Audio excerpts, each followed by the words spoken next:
Hello and welcome to another ever compelling episode of Millionaires Mind. Look, as always, I do like to start with a quote, and today's quote is by Greg Gilbert, and he says, "The worst financial transaction you will ever make is selling yourself short." So today's discussion will be centered around, selling yourself. And what does that really mean? Putting everything that you can do on paper or in visual to impress those who you want to work with and ensure that you communicate in the best way possible the skills and the strengths that you have. And so I'm your host, Lucy Riley. And of course, as always, you can interact with us on all social media platforms, and especially on Twitter, that's at EbruTVKE, or myself, that's at Lucy_Riley. Now, I am joined today by an entrepreneur who has an inspiring story, and his name is Jairus Walemba. I'll allow him to just briefly talk to us about, the space that you're in, and especially what inspired you to start tapping into the potential of young people and showing them how they can present and represent themselves better. Yeah, my name is Jairus Walemba. I used to work as a receiving clerk in one of the retail stores, and I lost my job because on medical grounds I was epileptic, and I couldn't perform as the company would expect. So after I lost my job, I took 1 month off from work and decided just to think about what I'll do in my life. So I got the opportunity to, after thinking, because I had done HR as a course in school, I decided that why not give back to the society through HR. So during the 1 month off from work, I felt the pity the job seekers feel, because it was so tough for me. So I decided that because by then I had some groups where I used to post jobs on daily basis, and I could also link up job seekers with the HR professionals or the hiring managers. And most of the job seekers could ask me that they needed the services of CVs. So I decided, why not do it for them? So that is when the idea came up, and I decided doing, I did a poster, told them, now I want to do CVs. I'm doing CVs and I'm charging 500 a CV and a cover letter. So basically that was a start for the two services were going for 500, which was the lowest rate in the market by then. And because I was also learning, had not mastered the subject very well. So that is basically how the CV started. And what was your startup capital? You've talked about how much money you were charging, and so we have an idea of how much you would make at the time. But did you need to have any money to start in that business space? I didn't use any capital to start. What happened? I didn't have any skills in computer applications. I just got a laptop from a friend. I borrowed a laptop from a friend. Even though the laptop could not access internet, I could use my phone to get information online, then use a USB cable to transfer the information to the laptop. So I didn't use any money to start the business. So I used to work just from home. I used to work from home, and I could send the CVs to the clients from home. So in the first week, I think I got about 2 CVs, and I was able to manage. So for the first 1 month, I think I worked with the laptop that could not access the internet. So I could use my phone to get the information, then transfer. So until after 2 months is when I got a new laptop. That's very interesting. Actually, just listening to you right now, someone who is at home and perhaps even transitioning from campus or just finished with their O-levels or secondary, they can already be thinking about ideas along the same path and say, you know what, I too can start from zero, just like you did, and perhaps grow. So what gets you thinking that this is a millionaire's mind? Why is this particular idea a millionaire mind to you?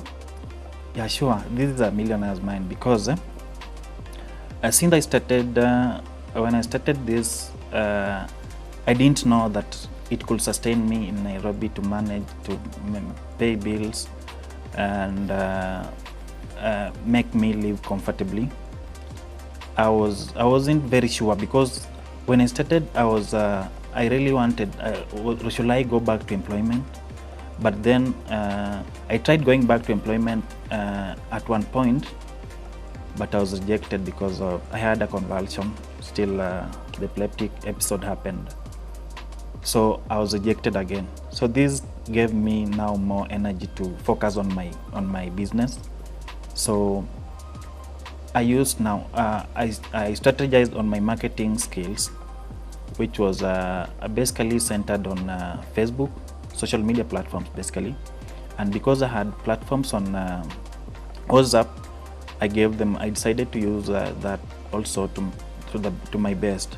I gave them an offer, so that I wanted to test if this business was viable for me. I gave them an offer. That was in January of 2019, and in one day I managed to make 15,000. So from the 15K, I knew now I will be able to survive in Nairobi. So through that, I used now to study the market and increase my rates slowly by slowly. So until I started with 500, but at the moment I'm charging up to 3,500. So I think I'm headed in the right direction. And the minimum I'm charging now is 1,000 bob. In a few days to come, I'll be charging about 2,000 for the minimum, because I know the value of a good CV, and I think people also know the value of a good CV. And with the current recruitment taking place, there are so many things that people do not know about recruitment, and most will complain that I've applied for so many jobs, I've never gotten feedback. I've applied for so many jobs, recruiters are not calling me. Most people give up, not knowing what is happening. What exactly do employers look for in a winning CV? Now, being a HR practitioner and being a CV writer, employers will look for, there are keywords that we look for in a CV that should be based on the job description. So most companies, developed companies, are using a system called ATS. The ATS machine picks keywords from the system, from your CV. So those keywords, if they're not in your CV will not reach a human being. Your CV will be saved by a machine, and it will not reach a human being. So the percentage of you, the probability of you being shortlisted for that position would be too low. So what basically inspired me to start this business was that most people do not understand about ATS. They do normal applications. Most of us we use CVs that you are taught in primary. I think, was it primary or high school? The date of birth, marital status, religion, ID number, which are very relevant to the CV, to the employer. So a good CV should be so precise and up to the point. It should contain the key skills that the employer is looking for. So those key skills are what basically makes JCVs stand out.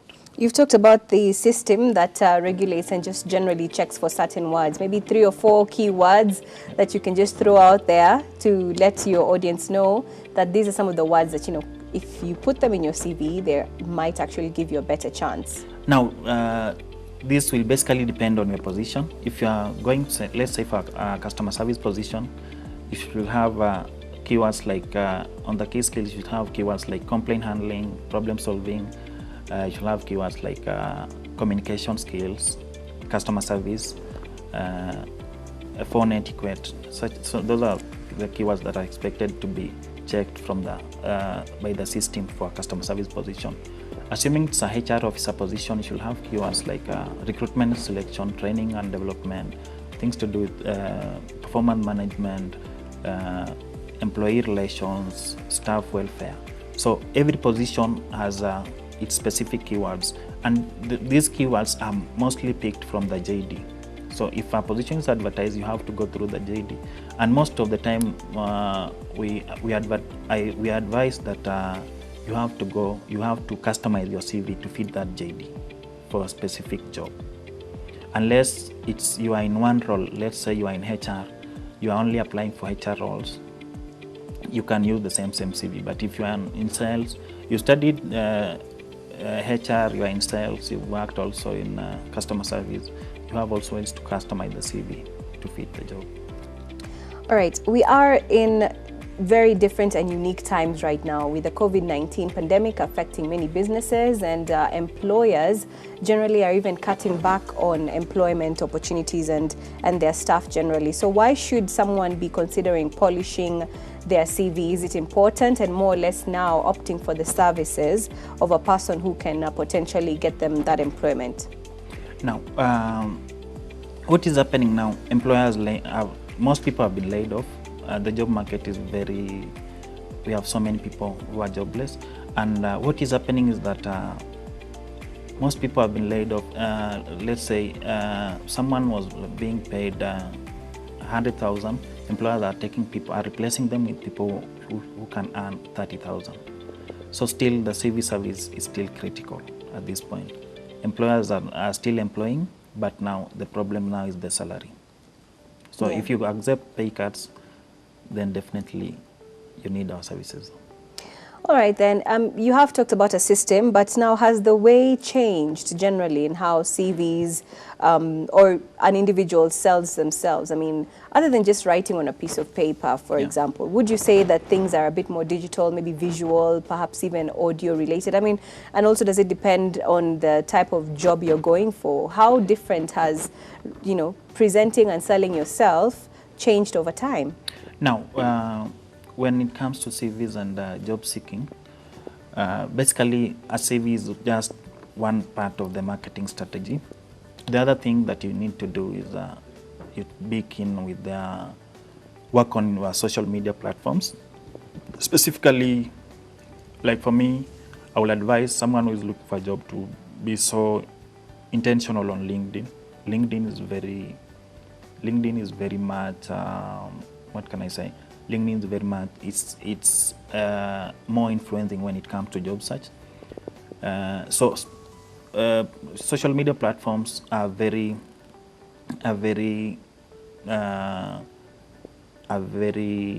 powerful when it comes to job search, especially LinkedIn. You create posts that are compelling on daily basis, depending on your profession. Let's say for me, as JCVs, we do post on daily basis. You can, if you follow us, you'll see our post. We do post on our success stories. We do post on encouragements. We do post on a job search. We do post on job advertisements.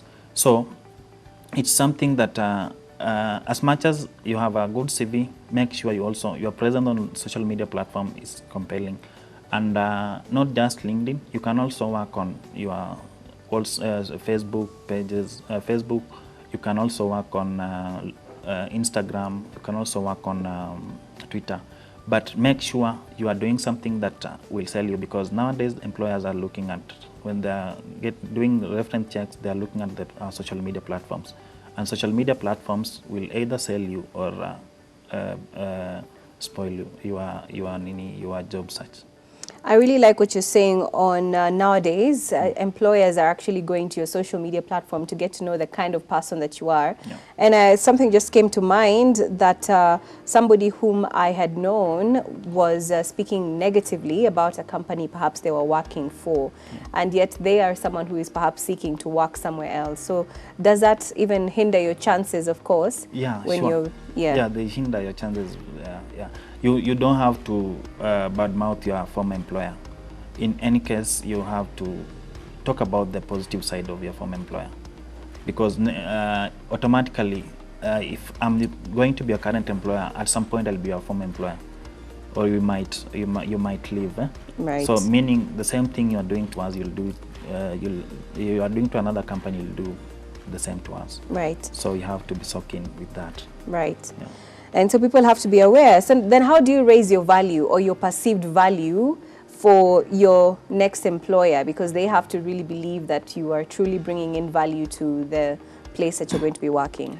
Now, this will come in handy when it comes to, now, during an interview, you can talk about, you can bring about the achievements you've had in your previous role that are related to the role you're going for.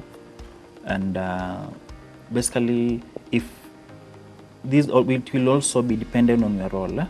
If you say you are a person in dealing with things to do with social work or advocacy, you have to talk about it in length. Maybe you have a page that you are doing your advocacy. You can start volunteering, and in such instances, you have a page that you are you are managing on social media, or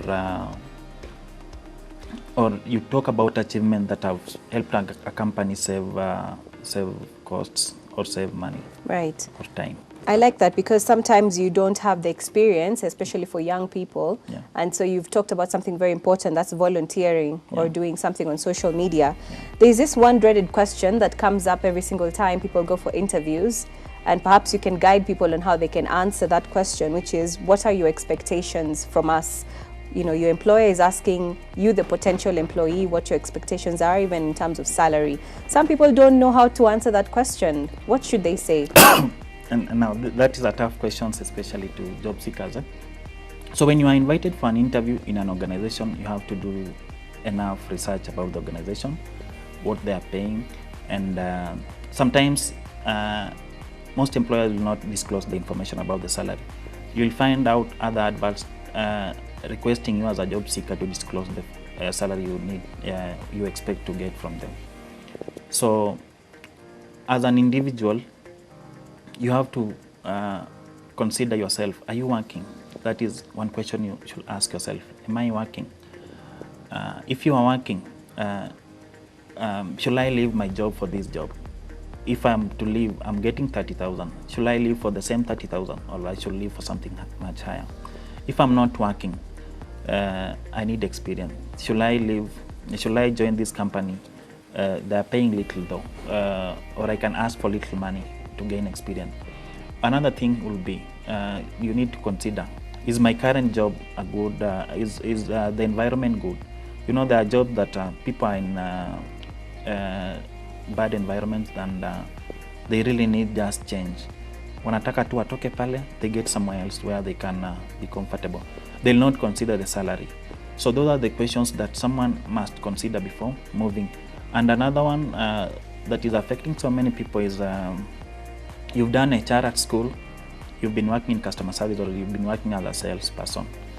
Now there's an opening for a HR position, and in customer service you are earning, let's say, 100K.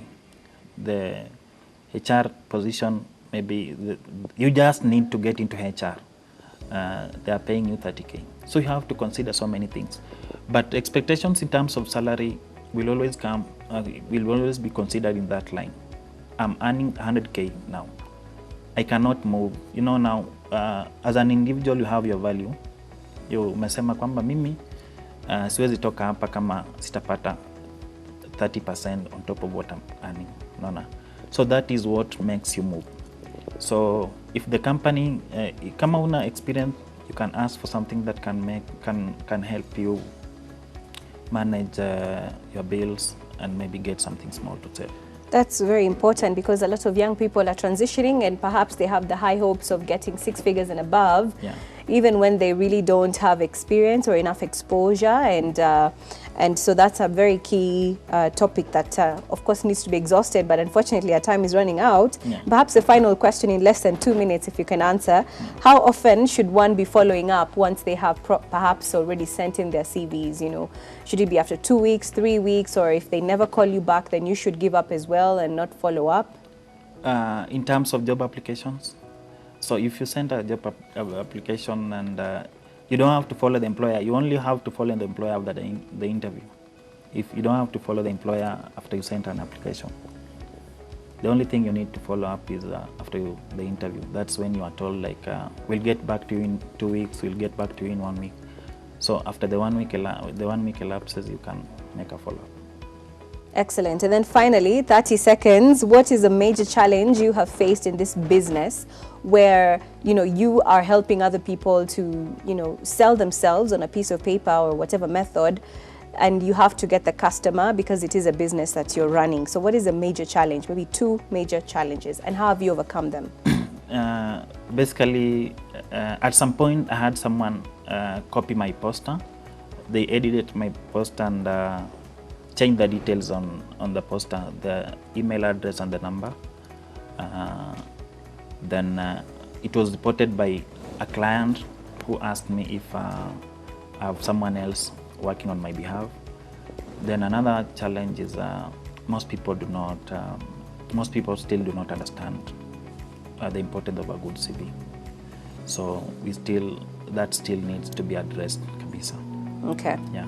All right, we're about to take a short break. We are taking a short break. I'd like you to actually take us on a short break as a change, just say that we're going for a short break, and when we come back, we'll have a lot more in store for you. And even as you take that short break, sell yourself. That's almost the first question that always people are asked in an interview scenario, right? Yeah. Tell us who you are, tell us about yourself, or even who is, let's say, yourself, Jarius, in the very simplest way. And someone might think that it's a very useless question, but really that's already, you're in the interview and you're already being asked the first question.